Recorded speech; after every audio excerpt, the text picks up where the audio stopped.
নমস্কাৰ প্ৰিয় দৰ্শক, পুনৰ এবাৰ আপোনালোক সকলোকে আমাৰ এই চেনেলটোৰ এটা খুবেই গুৰুত্বপূৰ্ণ ভিডিঅ'ৰ মাজলৈ সকলোকে স্বাগতম জনাইছো।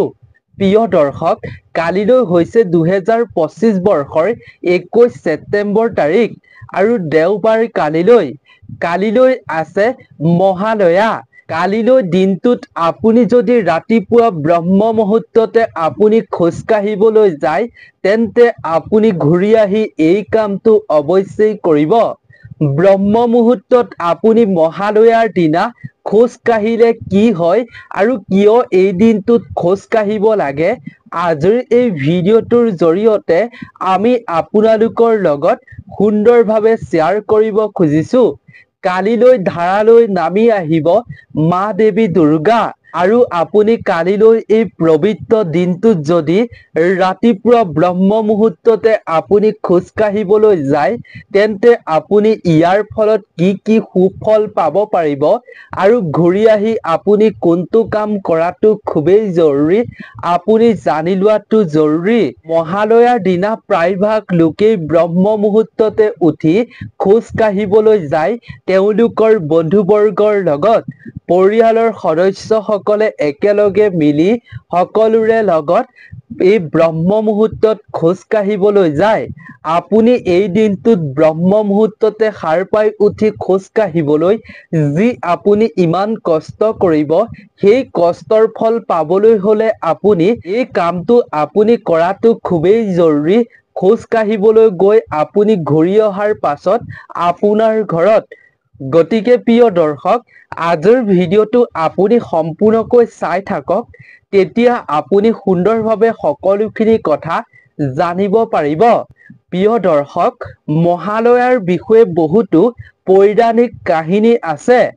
আমি আপোনালোকক আজিৰ ভিডিঅ'টোত পৌৰাণিক কাহিনীসমূহ শ্বেয়াৰ কৰিব খোজা নাই। আমি আপোনালোকৰ লগত ভিডিঅ'টো শ্বেয়াৰ কৰিব খুজিছো আপুনি কালিলৈ নিশ্চয় খোজ কাঢ়িবলৈ যাব ৰাতিপুৱা ব্ৰহ্ম মুহূৰ্ততে।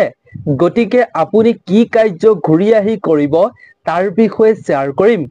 গতিকে তাৰ বিষয়ে জনোৱাৰ পূৰ্বে আপুনি ভক্তি মনেৰে এই পবিত্ৰ দিনটোত আপুনি মা দেৱী দুৰ্গাৰ নাম কমেণ্টত লিখিব, যাতে আপোনাৰ ওপৰত দেৱী শক্তিৰ পৰম কৃপা দৃষ্টি পৰে। সেইবাবে আপুনি ভক্তি মনেৰে দেৱী দুৰ্গাৰ নাম কমেণ্টত লিখিব। লগতে ভিডিঅ'টোত এটা লাইক কৰি আমাৰ ভিডিঅ' বনোৱাত মনোবল বঢ়াব বুলি আশা কৰিলো।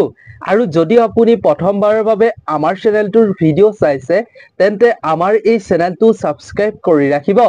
জ্যোতিষশাস্ত্ৰ, বাস্তুশাস্ত্ৰ আৰু অন্যান্য ধৰণৰ নজনা কথাসমূহ আমি সংগ্ৰহ কৰি আপোনালোকৰ বাবে আগবঢ়াওঁ। শাস্ত্ৰ সম্বন্ধীয় প্ৰতিকাৰসমূহ এই চেনেলটোত আপোনালোকৰ মাজলৈ আগবঢ়াওঁ।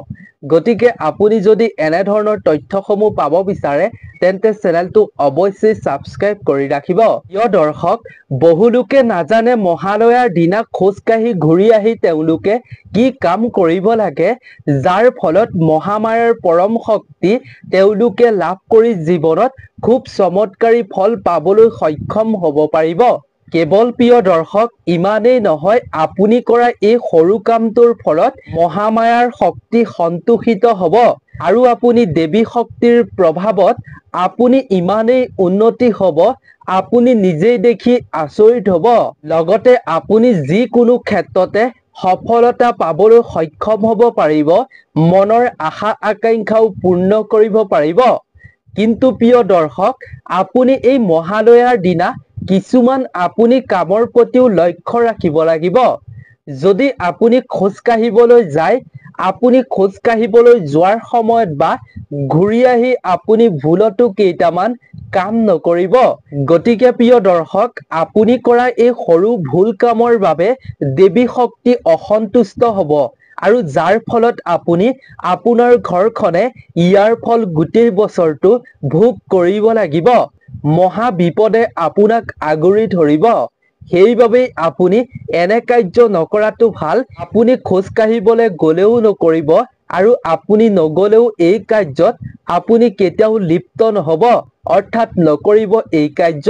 প্ৰিয় দৰ্শক, যিদিনাই দেৱী দুৰ্গা মৰ্ত্যলৈ নামি আহিছিল, সেইদিনাই আছিল আহিন মাহৰ অমাৱস্যা তিথি। আৰু সেই দিনটোৱে হৈছে মহালয়া বুলি কোৱা হয়। চলিত 2025 বৰ্ষৰ মহালয়া তিথি পালন কৰিবলৈ গৈ আছে 21 ছেপ্টেম্বৰ অৰ্থাৎ কালিলৈ দিনটোত। সেইবাবেই শাস্ত্ৰৰ অনুসৰি এই দিনটোৰ মহত্ব অতি গুৰুত্বপূৰ্ণ। এই দিনটোত কিছুমান কাম আপুনি কৰিব নালাগে আৰু কিছুমান কাম আপুনি কৰিব লাগে।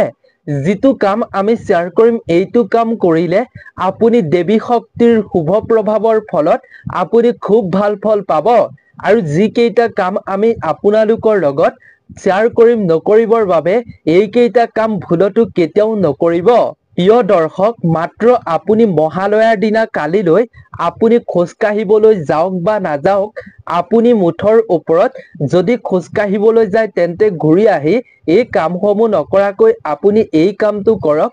তেতিয়া দেৱী শক্তিৰ আপুনি কৃপা লাভ কৰি আপুনি ইমানেই উন্নতি হ'ব, নিজেই আচৰিত হ'ব। আপোনাৰ সকলো সমস্যা দূৰ হ'ব আৰু সকলো ক্ষেত্ৰতে আপোনাৰ জয় হোৱাটো নিশ্চিত। কেৱল ইমানেই নহয়, এই সৰু কামটো কৰাৰ ফলত আপোনাৰ পৰিয়ালৰ স্বাস্থ্যও আপুনি ভালে ৰাখিব পাৰিব। কোনো ধৰণৰ বেমাৰ আজাৰত আপুনি ভুগিবলগীয়া নহ'ব। বেমাৰ আজাৰৰ পৰা আপুনি মুক্ত হ'ব এই কামটো কৰাৰ ফলত, দেৱী শক্তিৰ কৃপা দৃষ্টিৰ ফলত। প্ৰিয় দৰ্শক, শাস্ত্ৰৰ অনুসৰি আৰু বিজ্ঞানৰ অনুসৰি ব্ৰহ্ম মুহূৰ্তৰ এই সময়খিনিত বিশ্ব ব্ৰহ্মাণ্ডত এক আচৰিত দিব্য শক্তিৰ সৃষ্টি হয়। লগতে শাস্ত্ৰৰ অনুসৰি এই মহালয়াৰ দিনটোত পূৰ্বপুৰুষ অৰ্থাৎ মৃত ব্যক্তিসকল পৃথিৱীলৈ আহে আৰু তেওঁলোকৰ পৰিয়ালৰ ঘৰৰ জীৱিত লোকসকলৰ ব্যক্তিসকলৰ ওপৰত আশীৰ্বাদ প্ৰদান কৰে এই দিনটোত। বহু লোকে মহালয়াৰ দিনা ব্ৰহ্ম মুহূৰ্তত সাৰ পাই উঠি তেওঁলোকে খোজকাঢ়িবলৈ যায়। কিন্তু প্ৰিয় দৰ্শক, আপুনি বাৰু জানেনে মহালয়াৰ দিনা ব্ৰহ্ম মুহূৰ্তত কিয় খোজ কঢ়াটো জৰুৰী আৰু খোজ কাঢ়িলে কি হয় আৰু খোজকাঢ়ি ঘূৰি আহি আপুনি কি কাম কৰাটো অত্যন্ত জৰুৰী, আপুনি বাৰু জানেনে? গতিকে আপুনি চাই থাকক এই ভিডিঅ'টো। সুন্দৰভাৱে আপোনালোকক বুজাই দিবলৈ চেষ্টা কৰিম। গতিকে ভিডিঅ'টো অকণমান দীঘলীয়া হ'ব পাৰে, আপুনি আধৰুৱা নকৰিব।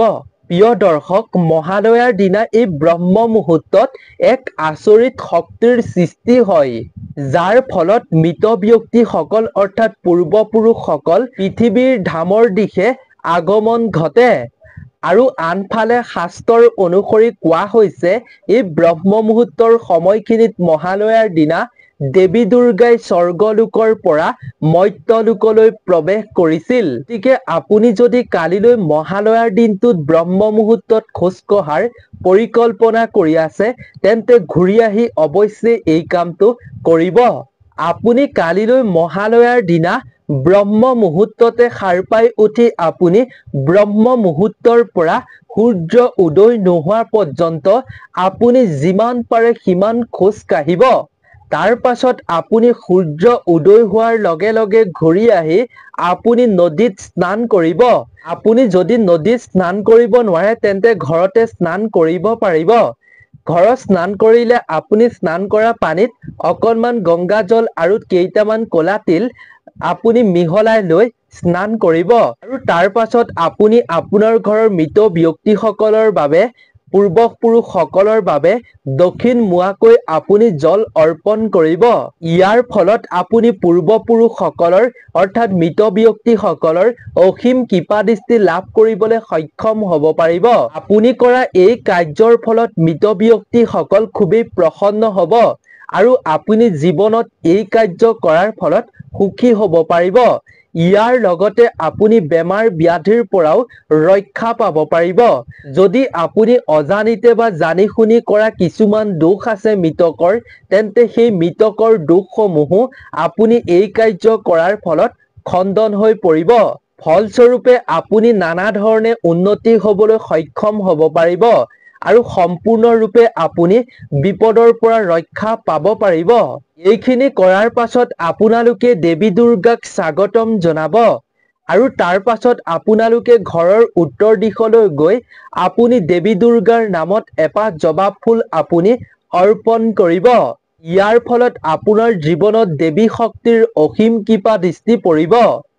আপুনি কৰা এই কাৰ্যত দেৱী দুৰ্গা খুবেই প্ৰসন্ন হৈ পৰিব আৰু আপুনি দেৱী শক্তিৰ কৃপাত বিভিন্ন সমস্যা বিভিন্ন বিপদৰ পৰা ৰক্ষা পাব পাৰিব। লগতে আপোনাৰ মনৰ আশা আকাংক্ষাও পূৰ্ণ হ'ব আৰু আপোনাৰ বিবাহিত জীৱনত সংসাৰত ঘৰত চলি থকা নানা ধৰণৰ বিপদ সমস্যাৰ পৰা আপুনি মুক্ত হ'ব পাৰিব। লগতে মহামায়াৰ শক্তিৰ কৃপাত আপুনি সকলো ক্ষেত্ৰতে আপুনি সফলতা পাবলৈ সক্ষম হ'ব পাৰিব। বিপদ বিঘিনি দূৰ হ'ব মহামায়াৰ শক্তিৰ ফলত। এই কাৰ্য কৰাৰ পাছত আপোনালোকে প্ৰিয় দৰ্শক এটা তামৰ পাত্ৰ ল'ব। তাৰ পাছত আপুনি সেই তামৰ পাত্ৰটোত অকণমান গংগাজল দিব আৰু কেইটামান ক'লা তিল দিব আৰু কেইপামান আপুনি হালধীয়া ফুল সেই পাত্ৰটোত দিব। প্ৰিয় দৰ্শক, তাৰ পাছত আপোনালোকে গোটেই কেইটা বস্তু তামৰ পাত্ৰটোত ভৰাই লৈ আপুনি সূৰ্য দেৱতাক আগবঢ়াব। এনে কাৰ্য আপুনি কৰাৰ ফলত এই মহালয়াৰ দিনটোত সূৰ্য ভগৱান আপোনাৰ কাৰ্যত প্ৰসন্ন হৈ পৰিব আৰু আপোনাৰ জীৱনৰ বিভিন্ন ধৰণৰ বাধা দূৰ হৈ পৰিব আৰু আপোনাৰ জীৱনত আৰু আপোনাৰ ঘৰখনত সুখ আৰু সমৃদ্ধিৰে ভৰি পৰিব। প্ৰিয় দৰ্শক, এই সকলো কাৰ্য কৰাৰ পাছত আপোনালোকে এটা পাত্ৰত অলপ পানী ল'ব আৰু তাত আপুনি যিমান পৰিমাণৰ নিমখ প্ৰয়োজন হয় সিমান পৰিমাণৰ আপুনি নিমখ দি ল'ব। মিহলি কৰি লৈ আপোনাৰ ঘৰৰ প্ৰতিটো কোণত প্ৰতিটো কোঠালিত আপুনি ছটিয়াই দিব। আপুনি কৰা এই কাৰ্যৰ ফলত আপোনাৰ ঘৰত যদি নেতিবাচক অপশক্তি বেয়া শক্তি আছে তেন্তে সেই শক্তি দূৰ হৈ আপোনাৰ ঘৰলৈ ভাল শক্তিৰ আগমন ঘটিব, ইতিবাচক শক্তিৰ আগমন ঘটিব। লগতে দেৱী শক্তিৰ কৃপা আপোনাৰ ঘৰলৈ স্বয়ং আগমন ঘটিব। দেৱী শক্তিৰ কৃপাত আপোনাৰ ঘৰখন উন্নতি হ'বলৈ লাহে লাহে আৰম্ভ কৰিব। যদি আপুনি মহালয়াৰ দিনা খোজকাঢ়িবলৈ যায় আৰু খোজকাঢ়ি যদি ঘূৰি আহি আপুনি এই কাৰ্য কৰিব পাৰে আৰু যিসকল খোজকাঢ়িবলৈ যাব নোৱাৰে তেওঁলোকৰ বাবেও আমি এটা উপায় দিম, এই উপায়টো তেওঁলোকে কৰিব পাৰিব। প্ৰিয় দৰ্শক, আপুনি যদি মহালয়াৰ দিনা খোজকাঢ়িবলৈ অসক্ষম হয় বা যাব নোৱাৰে, আপুনি অসুস্থ, তেনে ক্ষেত্ৰত আপুনি এই দিনটোত দেৰিলৈকে শুই নাথাকিব। সোনকালে আপুনি সূৰ্য উদয় হোৱাৰ আগে আগে উঠিবলৈ চেষ্টা কৰিব আৰু বাহিৰলৈ ওলাই গৈ আপুনি বাহিৰৰ মুকলি বতাহ আপুনি সেৱন কৰিবলৈ চেষ্টা কৰিব।